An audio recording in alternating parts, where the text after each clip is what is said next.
Bonjour. Bonjour Soldia, comment s'est passée la visite avec Leroy aujourd'hui? Déjà, ça a été un très long voyage et je suis très fatiguée de ces longs voyages de près de 1300 km aller-retour avec des changements de train, des bus, des trams, beaucoup de marches. Dans mon état, c'est chaud. Et 60 minutes pour retisser un lien avec mon enfant que j'ai pas vu pendant 34 mois de coupure sèche et nette. 60 minutes. Alors aujourd'hui, ils m'ont fait une surprise. Le chef arrive et il m'annonce que ça ne sera pas l'éducateur qui vient d'habitude, mais la fameuse éducatrice référente avec qui je ne pouvais jamais parler au foyer de Podensac et qui m'a balancé en pleine tête à l'audience de mai 2020, qui avait eu des incidents sur les familles d'accueil et qui répondait pas plus que ça aux questions, enfin, du grand n'importe quoi. Donc là, j'étais claire et nette. J'en veux pas pendant la visite, qui m'impose pas cette personne. Et le chef a été très fair-play, il a pris son téléphone portable et il a demandé à cette personne de ne pas venir. Donc il a assuré la visite tout seul avec moi et mon enfant. Comment j'ai trouvé mon fils aujourd'hui?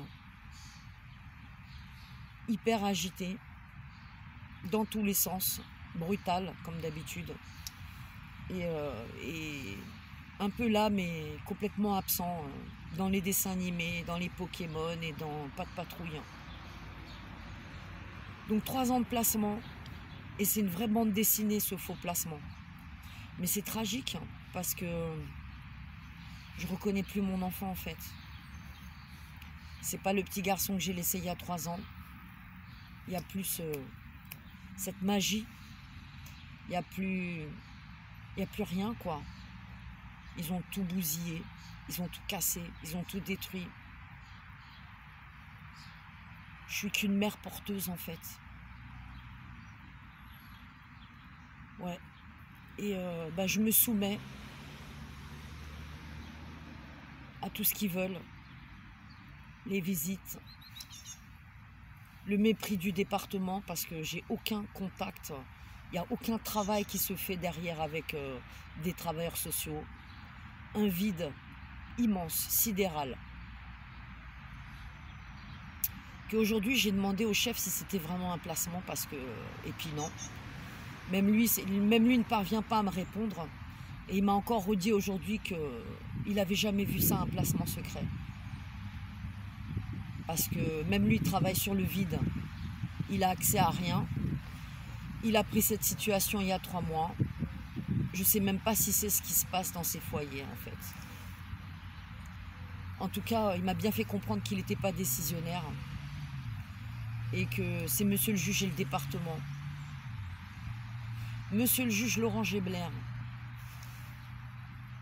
Le fameux juge qui me cherche des poux dans la tête et qui me trouve délirante dans ma personnalité parce qu'il est juge et psychiatre. Alors qu'est-ce qu'il ne comprend pas ce juge? L'état d'une mère qui a vu du jour au lendemain sa vie s'arrêter sans son enfant qui a été brutalement enlevé à la crèche. Qu'est-ce que je travaille aujourd'hui avec ces gens-là? Rien. Le vide sidéral. Mon enfant ne m'appartient plus. Mon enfant, ils font ce qu'ils veulent avec. Sa santé, sa scolarité, parce qu'il a été déscolarisé je ne sais pas combien de fois. Et j'ai pu vérifier qu'il a changé beaucoup d'école. Comme il n'a pas toujours été à Podensac depuis 3 ans, puisqu'il n'est pas arrivé à Podensac en mai 2018. Donc qu'est-ce qu'ils font avec nos enfants? Mystère. On travaille avec personne. On ne voit rien. On n'a accès à rien. On est les parents de... Je sais pas ce que je fais là en fait. Ouais, ce soir, je me pose beaucoup de questions et je suis choquée de cette visite, quoi, cette 3e visite.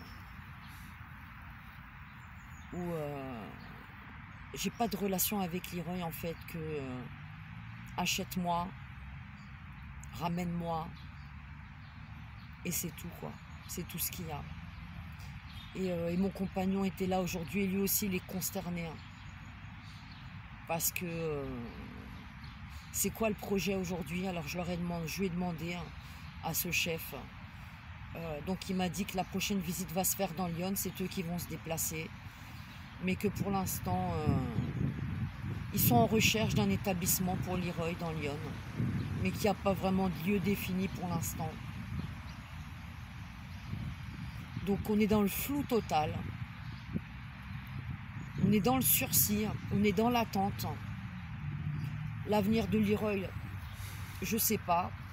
Mon avenir à moi, je ne sais pas non plus parce qu'en plus, j'affronte le cancer avec pas de soins normaux, un harcèlement sans fin judiciaire, médical et tout ce que vous voulez, hein. Des persécutions à n'en plus finir. Je ne sais pas où est ma place, je ne sais même pas si je suis encore une maman aujourd'hui. Et la mère de qui hein, parce que je ne reconnais pas mon fils. Et je ne sais pas ce qu'on va travailler dans l'avenir, moi et lui. Quelle est sa vie, quelle est la mienne? Il n'y en a pas. C'est le chaos total. On est tous les deux là sur un fil, dans le vide, on ne sait pas. Ouais. C'est très très très très très très dur. Je ne souhaite ça à personne. J'ai pas de mots en fait ce soir. J'ai beaucoup de fatigue dans les jambes, dans le corps, des douleurs pas possibles. Et il va falloir que j'aille à l'hôtel me reposer un minimum. Parce que dans quelques heures, j'ai encore 650 km à taper. Les bagages, les pansements. Et je sais pas quoi la suite. Je sais pas. Je sais pas. J'attends les résultats de mes examens. Je ne sais pas. Ouais, je sais rien. On va rentrer dans Lyon. Et j'ai ni joie, ni... je suis vide. Je suis désenfantée, quoi. Voilà comment ça s'est passé avec Leroy. 1300 km aller-retour. De la fatigue. Je ne sais pas ce qu'ils attendent de moi. Que je tombe par terre, que je meure, parce que c'est ce qu'ils prévoient. Sinon, je ne serais pas dans cette situation aujourd'hui, à même pas pouvoir me soigner. On m'attend partout. Ouais. Je me soigne comme je peux. Avec les dons que je reçois. J'essaye de m'acheter des petits compléments naturels. Et c'est tout ce que j'ai comme soin, quoi. Parce que de toute façon, je peux pas... J'ai même pas de perspective de me faire opérer dans ce pays. C'est trop dangereux. Donc voilà, je suis là, j'attends, je survis. Et où j'en suis, bah je sais pas, quoi. Je sais pas. Ouais. J'ai la foi, mais alors là, je vous avoue que je sais pas. Suite bientôt, quand j'aurai les idées plus claires, parce que là, je suis choquée. Plus ça va, plus je suis choquée. Et plus ça va, plus je perds la parole.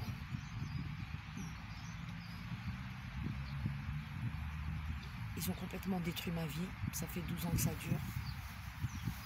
Et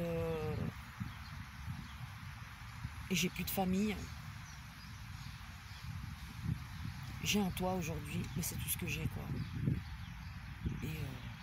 Et je sais pas la suite. Voilà. Ouais. C'est chaud. Voilà. Affaire Leroy Bordeaux. 3 ans de faux placement. Un kidnapping. Et aujourd'hui, de nouveau, c'est moi qu'on attaque pour du harcèlement. Moi qui a harcelé les personnes. Moi qui a juste dénoncé les personnes qui sont les auteurs de cette tragédie familiale.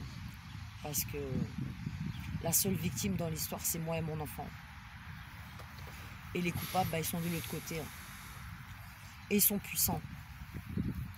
Et la censure du peuple les aide. Donc les gens qui n'ont pas compris ce qui se passe,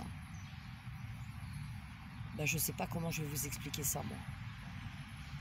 Parce que ça fait des années que j'essaye de vous orienter dans une direction, mais vous ne cherchez pas plus que ça. Et aujourd'hui, vous êtes prêts à enterrer ceux qui dénoncent, ceux qui vous montrent les choses. Et c'est pas moi votre ennemi. C'est pas moi qui vous veux du mal. Mais c'est ce système qui détruit nos familles, nos enfants et nos vies. Donc, ce sont des assassinats silencieux. Et vous participez à tout ça, par votre silence, par votre censure, et par l'isolement que je subis. Dieu voit tout ce qui se passe.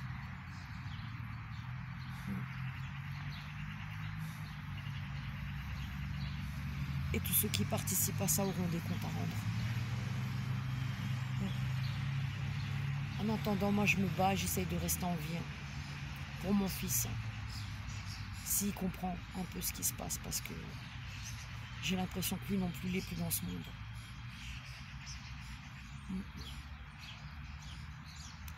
Voilà la visite.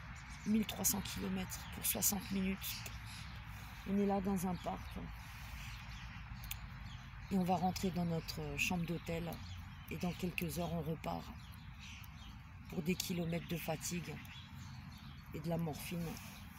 Et des pansements. Et voilà où on en est de l'affaire Leroy.